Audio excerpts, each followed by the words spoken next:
देश भर में आज बहुत से लोगों के मोबाइल पर बीप का आवाज़ के साथ एक मैसेज आया था, जिसे देख काफ़ी लोग हैरान हो गए। लेकिन आपको घबराने की ज़रूरत नहीं है, क्योंकि ये अलर्ट सरकार के तरफ से आया था।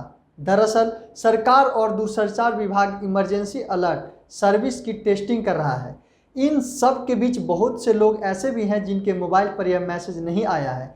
इससे पहले सरकार की ओर से बताया गया था कि देश भर में प्राकृतिक आपदा या आपातकाल स्थिति में निपटने के लिए आपातकालीन अलर्ट सिस्टम की टेस्टिंग की जाएगी। इस सिस्टम के जरिए सरकार किसी भी सूचना को पूरे देश में एक साथ प्रसारित करेगी।